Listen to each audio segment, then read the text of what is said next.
In 3, 2, 1, and welcome everyone. And this is the first official episode of Panzer in the Works with yours truly, Panzer Bros, and my good friend HistoricHippos. Yeah, that's me. Yeah. And today, which we'll definitely be talking about, is Gurren Laggan, which I've probably butchered yet again, but it's still a good show. So Yes. Depending on where you live, it's either called Gurren Laggan or Tengen Toppa Gurren Laggan. But yeah, you know what we're talking about, so let's get to it. yeah, right. So it's it's just over 10 years old, airing in 2007. 27 episodes, including a episode 16 recap, which can be easily split into 2 arcs. Oh, and also, by the way, before we continue in this, major spoilers ahead. So if you don't want any spoilers, don't watch. Well, then again, this is what, like 10 years old, so I guess everyone would probably be spoiled just by a simple Google search. To be honest, yeah, that's been the same with quite a few shows. So, but yeah, it can, Snape, yeah. Snape kills Dumbledore. But yes, it can be easily split between 2 arcs. The first one, which is up to defeating the king, and then the second one in space against the empty spirals. That the 2 easily identifiable arcs with a gap of 7 years.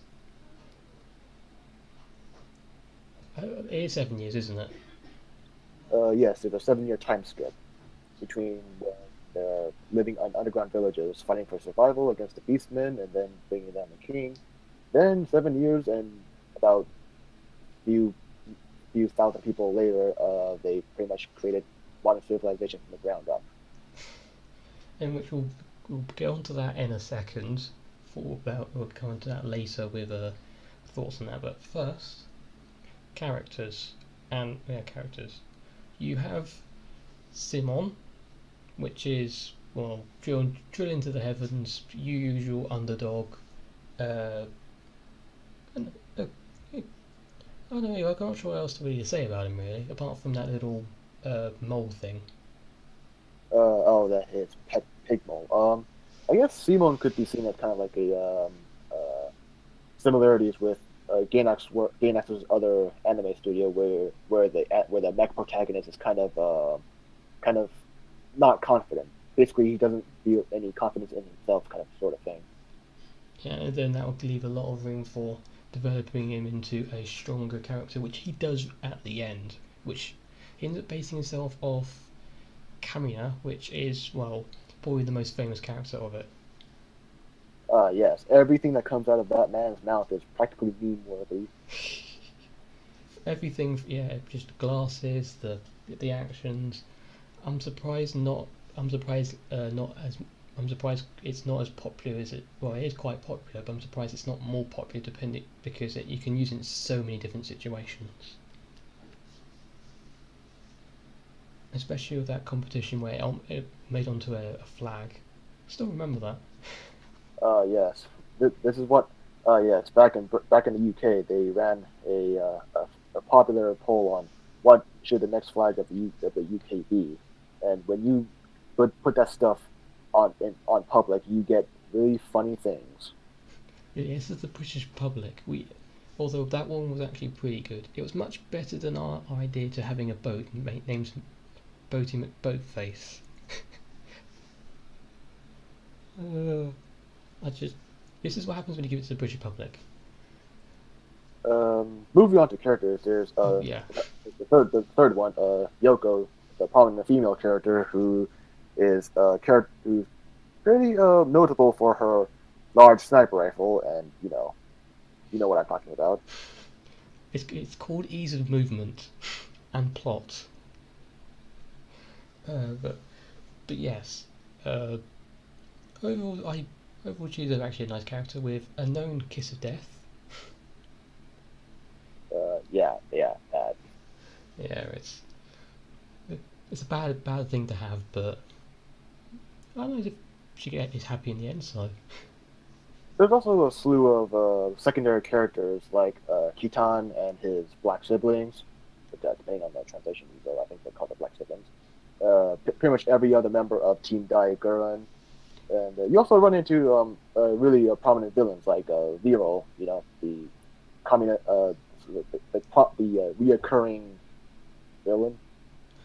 Oh, yeah, I might be mistaken, but isn't that the one which ends up joining them in the end? Yes, and every time he shows up in an anime, his theme song plays. You see, this is how you do it right.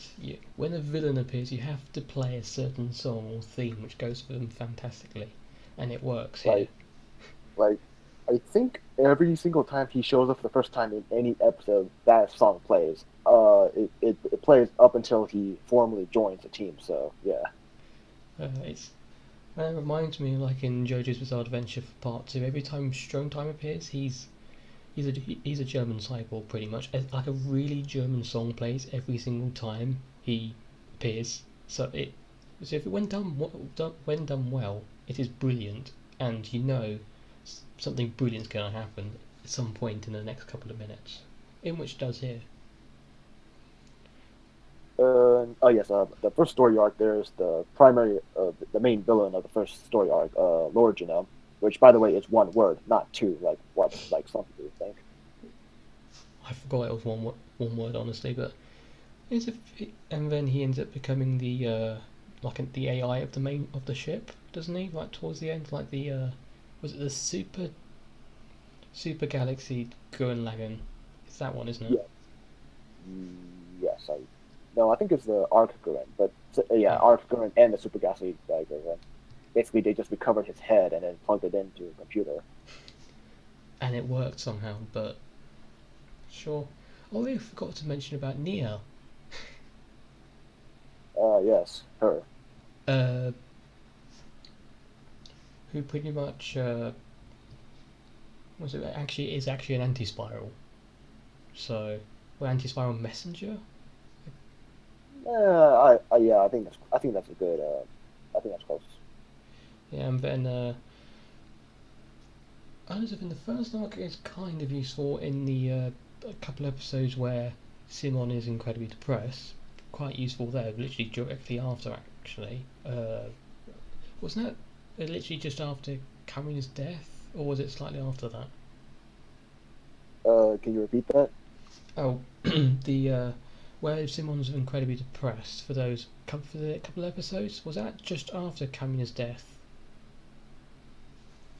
Episodes 9, 10, and the first half of 11. Yeah, and doesn't Nia appear around then as well in like a chest? Yeah, she's Simon found her in a box in episode 9. Yeah, it ends up becoming kind of useful in the first arc, and then the second arc, well, becomes an anti-spiral. Well, she was an anti-spiral in the first place, but just to say, anti-spirals are here to kill you, and ends up, I'm gonna say, it ends up is saved, then married to Simon, but then she vanishes because she was an anti-spiral, and by killing the anti-spiral, she vanishes as well. I have got that right, haven't I? Well, I would say I would add that in the first arc, she serves to like sort of like bring Simon back from the funk that he was the depression he was in, and also like grow into becoming Simon's like a love interest, that which I believe further serves a plot point in the second story arc because like originally she as the anti-spiral agent she was kind of like not herself, but eventually her love for Simon managed to like kind of like help overcome it and then allow Team Gurren to like save her, find out where she and the anti-spirals are. Yeah, I'm just trying to remember that journey. It was you end up going to a completely different, going to a world on the other side of the galaxy, and then getting trapped in a how was it like a bit in space which was incredibly dense. Ended up becoming The fluid. death spiral field, I think that's what it's called. Yeah, and the only way to defeat it was to go right to the center and blow up the core, and then you end up getting some epic battles, and then everything just gets bigger. Ah, yes, that's pretty much that's pretty much what the show is kind of like. You start small, then you get big, then you get bigger. and then you get bigger and bigger, and then eventually you end up getting planetary-sized ones, or even galaxy-sized ones, or if you watch the film, universe-sized ones. Because there is two films, which were released pretty much directly afterwards, which give the basics of the entire series. But there is a couple of changes between the series and the film. Most importantly, the Super Tengen one. Yeah, the Super Tengen Gurren Laggan. The Super Tengen Toppa Gurren. Yeah, Super Tengen Toppa Gurren Laggan. Sure, I saying that many times fast. Yeah, there are two movies, Gurren Laggan, that basically just compress all 27 episodes into two 2 hour long movies, along with some changes to help expedite the plot and pacing. Yeah, but you end up getting even bigger, and I even did a bit of research saying that the Super Tengen Toppa Gurren Lagann is 58% the size of the observable universe, and if you and it's the same scale of the Gigajoule Overdrive. So in other words, the Gigajoule Overdrive would be size of 7 observable universes, and 2 of these collide in a pocket universe. I remember that time. Yes. Plenty. I don't think plenty of people do. Like especially in the final battle, they're throwing galaxies around like frisbees, and the anti-spirals who want to protect the galaxy is causing so much collateral damage, and people were wondering like, "Yo, how is anyone alive after this?" And they tend to forget that they're all fighting in a pocket universe where they can do whatever they want without damaging the actual world that they're protecting. Yeah, they're all in a pocket universe. Even the time where they used a beam, which was pretty much a Big Bang beam. It's the power of the Big Bang, just firing a beam and it just deflected off. Yeah, yeah, the Infinity Big Bang Storm. You see actual galaxies coming out of it. Wait, do you? That's actually a nice touch. Yeah. When the Anti-Spiral King launches the Infinity Big Bang Storm against the Tingatapa Gurren Lagann, and they block it. You see like galaxies coming out of you see galaxies like coming out of it behind the Tingatapa Gurren Lagann. That's a really nice touch, I have to say, but it still doesn't still take away from the fact that they're literally throwing a Big Bang at them in a pocket universe, in which is hang on, wait, how was it created? Well, the anti-spirals have some reality warping powers, so don't think too much about it. Okay, so I won't think about it too much, but yeah, speaking of the Gurren Laganns, I counted 5 steps in the show and 6 in the films. You have the Lagan and the Gurren, which are the separate ones, which are attached together to, of course, get Gurren Lagann. You have Arc Gurren Lagann, which is, I think that's the ship. It was about as big as a city. It's about as big as a city. Yeah. Yeah. And then you have the Super Galaxy Gurren Lagann, which is, well, it was the moon.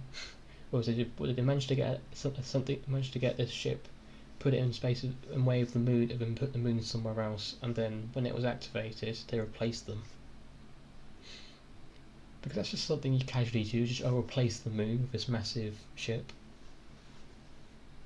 Well, you got to give credit to the show for actually acknowledging the ramifications of moon-sized objects just leaving Earth orbit. Yeah, I take into account it actually does acknowledge some physics, which compared to the rest of the show is weird, but it actually acknowledged some physics, which I'm happy about. And then, of course, only for the show really, you have the final form of Tengen Toppa Gurren Lagann, which is, well, the size of a galaxy. I think it's got flames on it as well. And then, at the final climax, you have each stage coming out of it, one by one, and then eventually you get the final battle with Simon on top of his little Lagan thing against, well, whoever led the anti-spirals, which I've forgotten his name. I think he's just called the Anti-Spiral King. It's all I remembered. He was like a humanoid silhouette, but it was all like in a black void. That's all I remember. And then was it the final battle, or the battle with the two, well, giant robots technically, but they're pretty much the same ones, but but opposite in a way. The one of them's a spiral, one of them's anti-spiral, of course, but one of them's red, and the other one's I think is purple or black. Purple. Purple. I got it right the first time, but well, isn't that one slightly more powerful than the spiral one or something? Not well. Here's the thing with the anti-spirals and their how they approach their tactics. I think it's explicitly said in the show that the anti-spirals don't intentionally try to overpower the spiral species that they're fighting. Okay, so it's just okay. So they're secretly British. They like a fair fight, hence why they end up kind of losing in the end. Well, they only grow stronger when the heroes grow stronger. So it's okay. So it's okay. So it's like I just reminded me of the Neptunia thing where you had Kurome and Uzume. As Uzume got powered, Kurome got more powerful because they were technically the same person. So I think it's kind of like that, to be honest. Because the anti-spirals were spirals, but then they realised this power could destroy the universe, so locked themselves away, and to try to wipe out any spirals in the galaxy or in the universe, really. Yeah, pretty much. Right. So the next bit is setting. There isn't really much to really say about it. It's mostly underground cities and villages. Well, not really cities, small villages, because the population in the first arc is a couple of thousand, I think. I have no exact numbers, but yeah, basically the very beginning of the show, not counting the prologue, which never happened apparently, humanity starts off living in underground villages. Yeah. Oh yeah, the prologue, which people have agreed that it takes place in a different different universe or something, or a different set of events. Or maybe it's an alternate timeline where Team Gurren accidentally invoked the Spiral Nemesis, which the anti-spirals were hoping to avoid. Oh yeah, the Spiral Nemesis, which brings on to that what happens in the end with Nia disappearing, in which people would question why don't you bring the spiral power to bring them back, but you don't. We're gonna go through this again, aren't we? Well, I know we're going to go through it again, but it's for the viewers. I actually kind of understand why now, but it's good for other people to understand. Oh, why didn't they just bring her back? Which people will question. Okay, so I guess okay, as eloquently as I can put it, the show is, if you look hard enough, it's all about just moving on. It's like it's about change, and sometimes you just have to like just roll with it. I mean, it sucks that sometimes the change isn't always good, but you know what? It's even better than just stagnating. Maintain the And status quo. yeah, which is kind of like what the anti-spirals represent. They they're, they they were afraid of the spiral nemesis, and so they intentionally locked themselves away, like halt their evolution, and they want to systematically make genocide of any spiral race that doesn't know about it or doesn't want to stop evolving. So basically, the anti-spirals represent like resistance to change, but sometimes you just you kind of have to like accept the change or move on. And with Nia's death, it sucks. Like, why can't Simon just bring her back? I mean, he can do anything.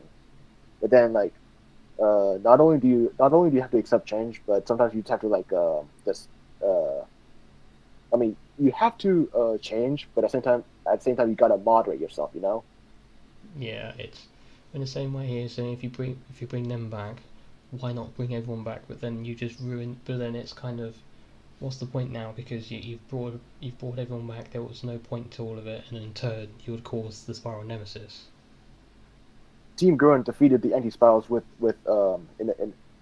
Team Gurren defeated the anti-spirals because they presented a compromise. Like Kamina would have just kicked Roger to the curb every single time and probably evoke the spiral nemesis.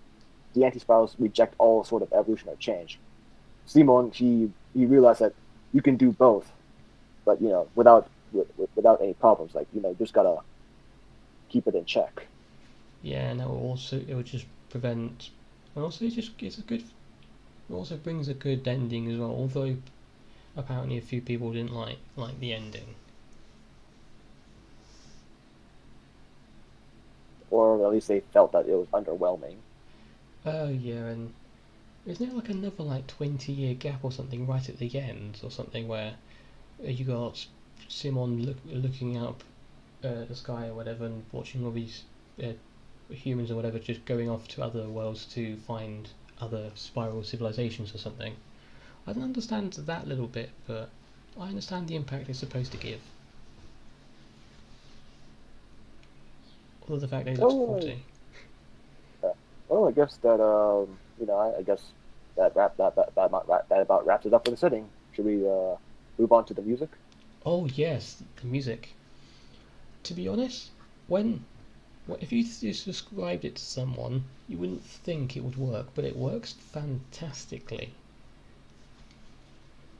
It's like I'm not sure how to describe it. What genre you would put it in? It kind of combines multiple ones into one. Combines what into one? Combines multiple like not genres but different ways of making music into one because you think some which is heavy metal or something, okay, you can easily identify that. If something is classical, okay, you can identify that. You're referring to Liberate Me from Hell, right? Which combines rap with opera. Yes, which if you just said it to someone and they would just think it wouldn't work, but it does and it works fantastically. Personally, anyway. Yeah, your mileage may vary. Yeah, the mileage does vary, but especially with the other soundtracks are really good as well, apart the original soundtrack. Oh yeah, especially the opening song. Oh yeah, the opening song, which is one video of it, I think, on YouTube. It hasn't been removed. Yeah, copyright strikes I think rendered meant that there's only one video of it, and that's by the actual band.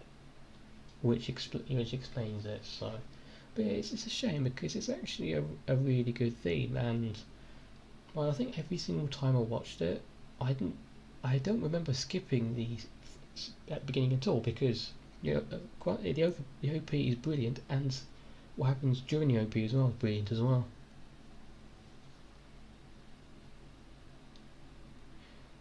Yep. And as always, rule of thumb of any anime, the climax fight, you have the opening song play. Yes, if you don't do that, then you're missing the point completely. It's how you do a climax. I remember this that in Sword Art Online, it's the only time I'm going to mention it. They didn't do this, which is a massive mistake. I'm afraid to know what show that was. Hmm. You said there was one show that did not do that, and you said it was a bit, and you said it was a mistake, and I'm kind of morbidly curious as to what show that was.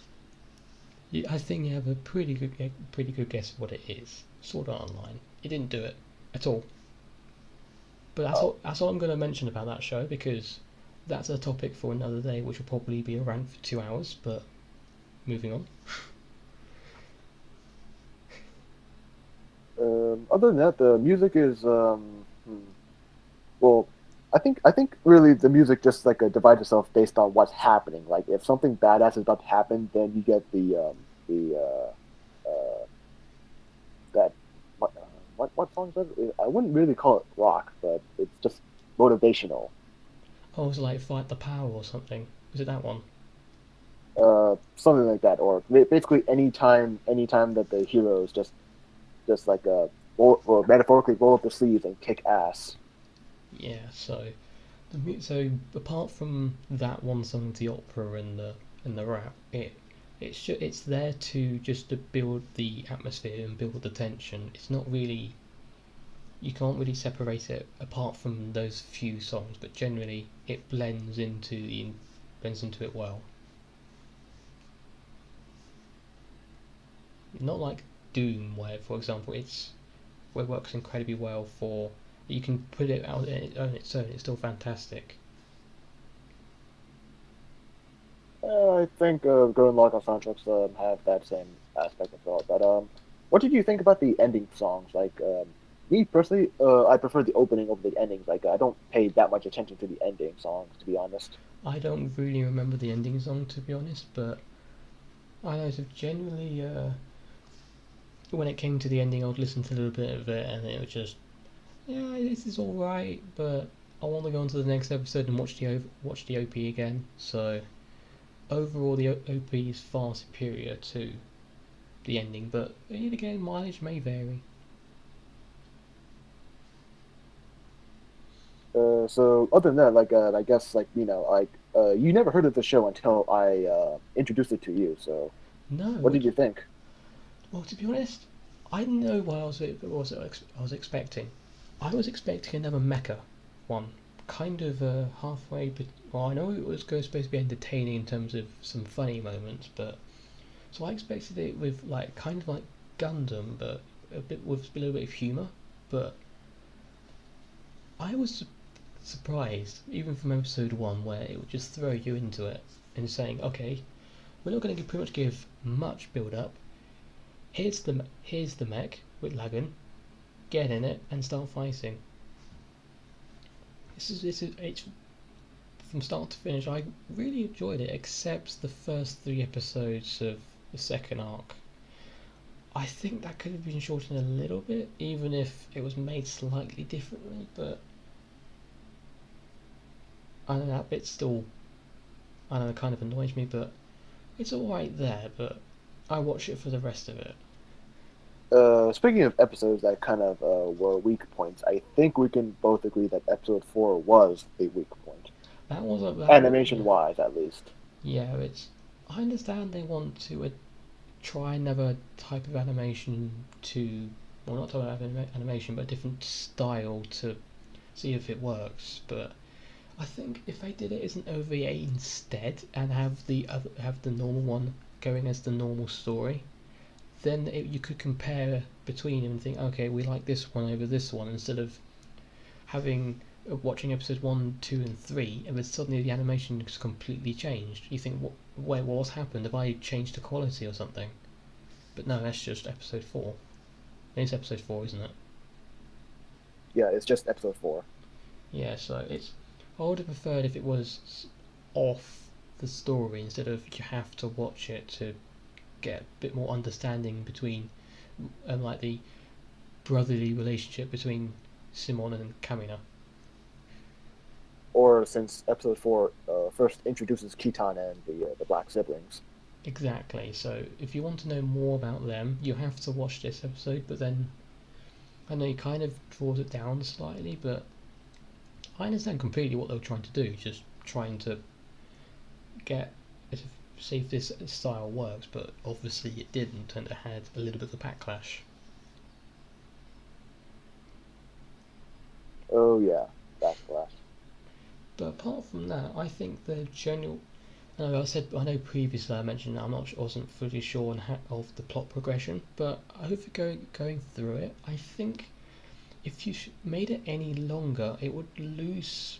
I know, like its pace, its action, because what I like about it is that you usually have a build up to a boss or something for most shows, and then it's just oh that's it for now. We'll build up another one in a couple of episodes' time. No, here it's every single episode we're getting bigger and bigger and bigger and bigger until you can't get any bigger anymore because there's not enough matter.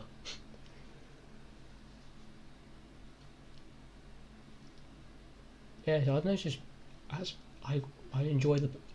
Over going through it, I actually now enjoy the pacing of it. Although previously I did say I wasn't hugely fond of it. That's forgivable. Uh, I would assume that you would recommend this to anyone. I would recommend it to anyone. Yeah, it's just so it's overall just brilliant. The characters are relatable. Some of them are just incredibly memorable, even if they're not really alive. Like Kamina, he reappears at the end to give a little bit of last minute inspiration. He's dead, but he still gives a massive impact in it. As he's, I think, as he said, real men never die, even when they are killed. Yep. Yep.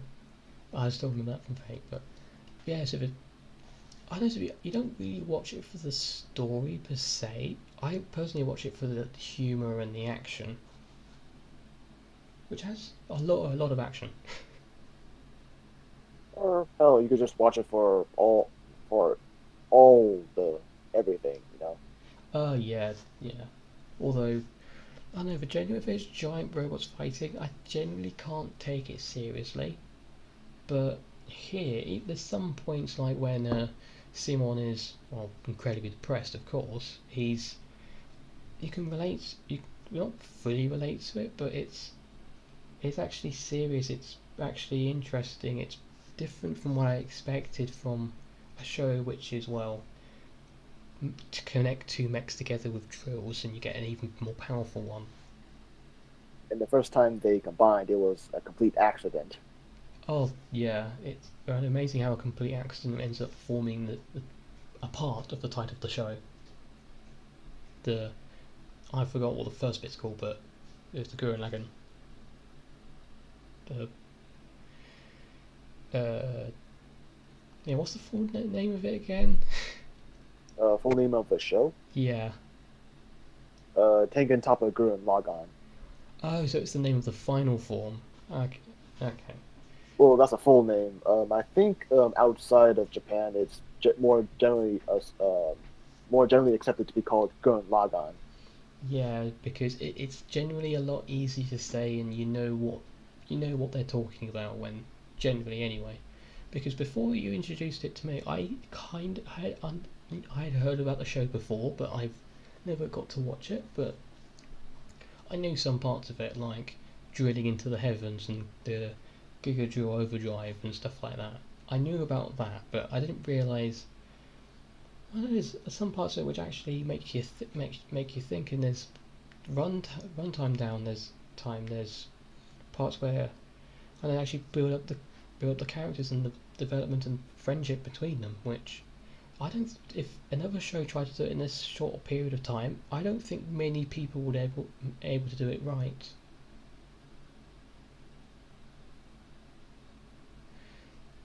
But yeah. So do you want to say something? Uh, well, I, well, yeah. I mean, I recommend it to you, so I would recommend it to anyone who hasn't watched it, assuming that they can they're fine with giant robots, the fan service, or the over the top action and stuff.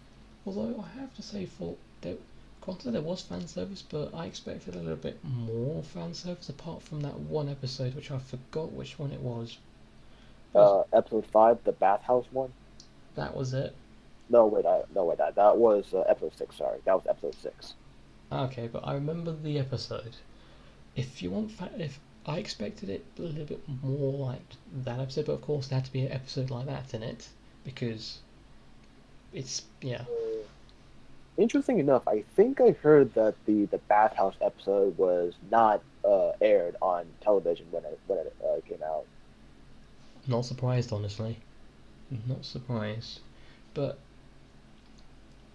I know it's not with other shows where it will just do it flat out as if here you go, here's a little bit here, here's a little bit there. It does it. I was gonna say well, but it's done in specifically ways so it actually explains itself.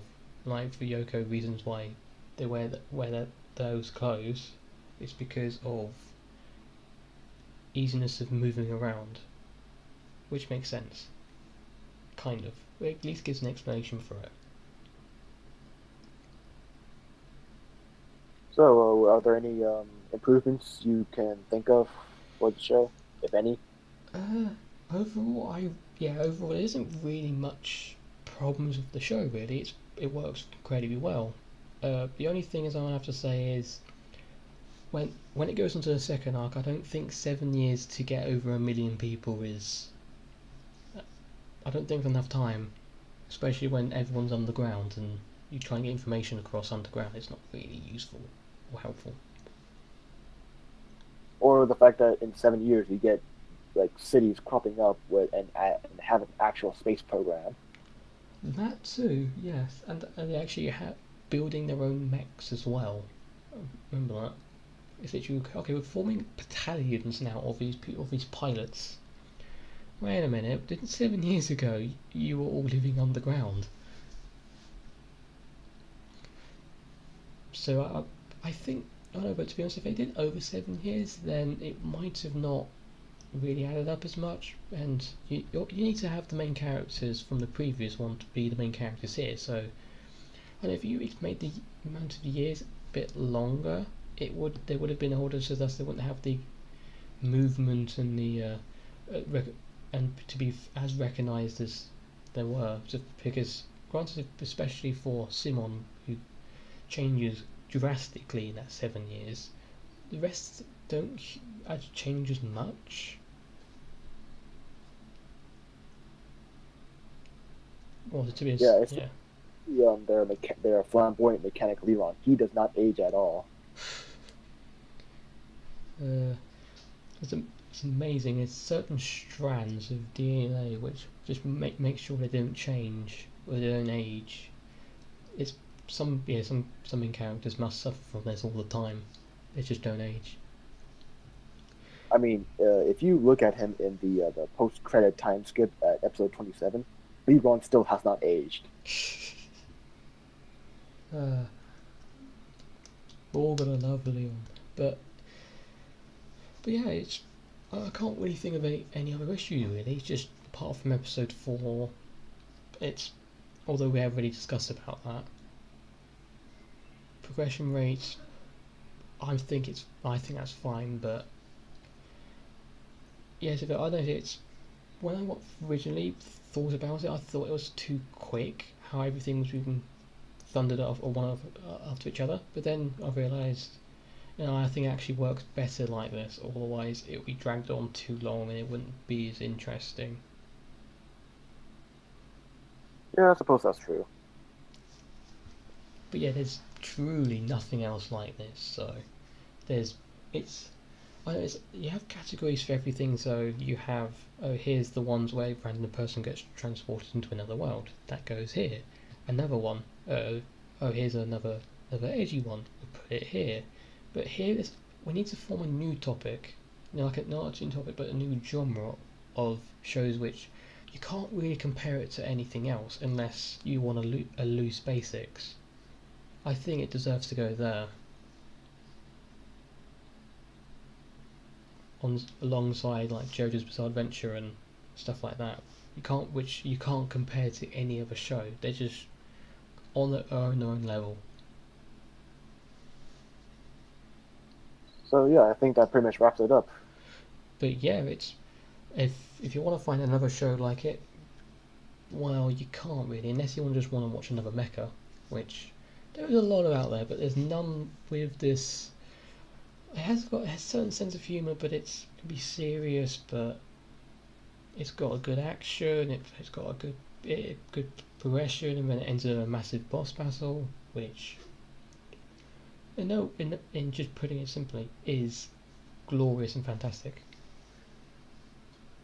Well, I guess if you want something that's similar to Gurren Laggan, I'm not sure if any other mecha show would be able to replicate that feeling, but I heard there's another show called Kill la Kill, which was made by the same people who did make Gurren Laggan, not the same studio, the same people, which has pretty much I think the similar actions, the similar over the top moments.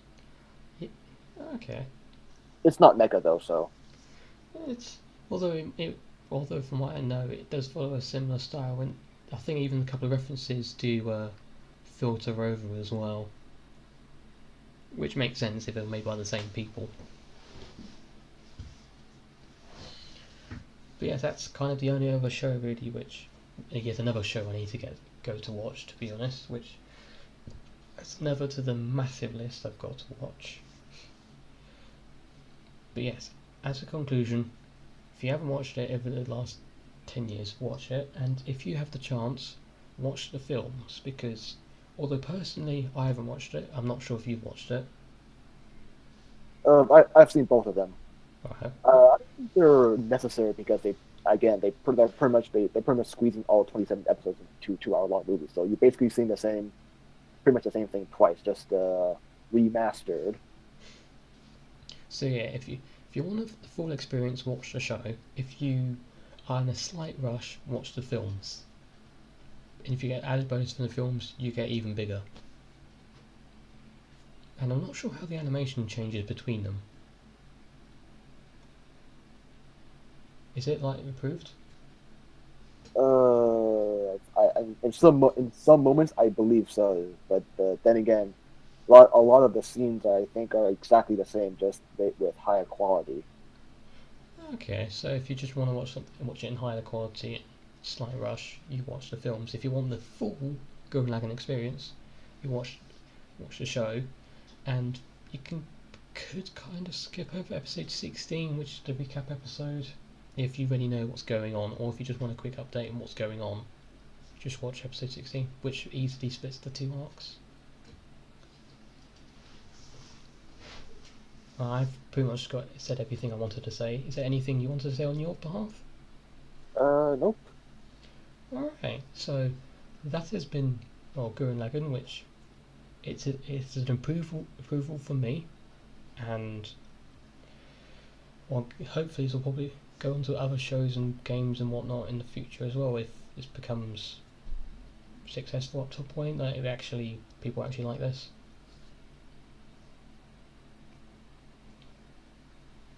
So I've been Panzer, And I'm HistoricHippos. and thank you for watching this. I don't know how long it's been going on for now.